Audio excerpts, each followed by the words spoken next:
Fala aí, pessoal, beleza? Como foi os exercícios sobre a Europa do século XIX? Foi tudo beleza? Foram bem? Acertaram tudo? Espero que sim.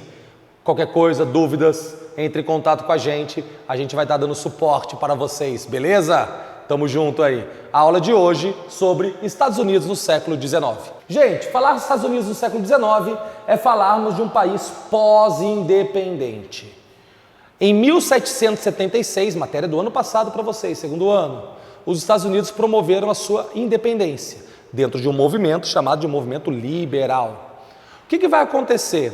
Os Estados Unidos eram 13 colônias que ficavam ali no Oceano Atlântico. 13. Nesse período, graças a um grande crescimento demográfico, eles vão fazer uma imensa expansão territorial. Vão fazer acordos, guerras, conflitos, ocupar uma série de territórios até o Oceano Pacífico. Galera, o sentimento que levava os americanos a irem conquistando e obtendo e ocupando, colonizando essas terras, foi o sentimento do destino manifesto, que seria algo, sinteticamente dizendo que era o quê? O sentimento americano de que eles fossem escolhidos por Deus, predestinados por Deus para conquistar essas terras.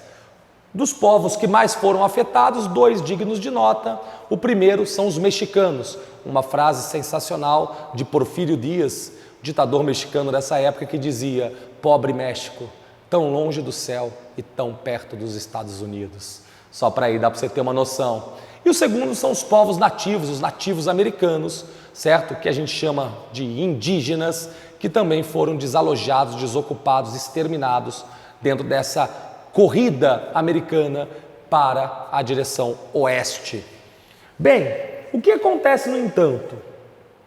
Quando os Estados Unidos eram colônia, existia uma realidade no norte marcado pela vida urbana, pelo minifúndio, pelo comércio interno e pelo desenvolvimento de manufaturas.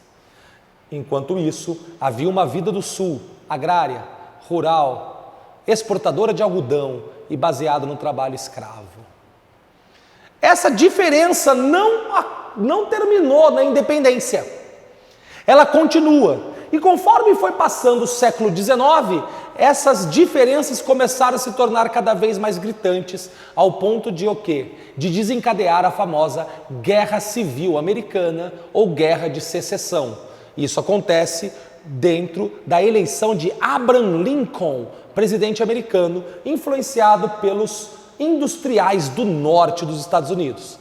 A questão da escravidão era uma questão importante, uma vez que o norte queria o fim, a abolição da escravidão, e o sul queria a manutenção desses homens negros e negras para trabalharem nas lavouras de algodão. O que vem também? A questão da proteção à economia. Enquanto o norte era protecionista, o sul era livre-cambista, ou seja, não queria medidas restritivas para o comércio internacional. Essas diferenças desencadearam no quê? Numa guerra que garantiu a vitória do norte, ou seja, um modelo urbano, industrial, expansionista é o que vai vigorar em todos os Estados Unidos. Agora não são mais 13 colônias, vai se configurar em 50 estados. Lembra do imperialismo da aula passada? Eles também farão o seu, mas isso é um próximo assunto para um próximo momento. Pessoal, é recesso em casa, se divertindo, vendo filme, vendo série, jogando game, mas também estudando. Colégio Tableau aqui com vocês. Foca! Valeu!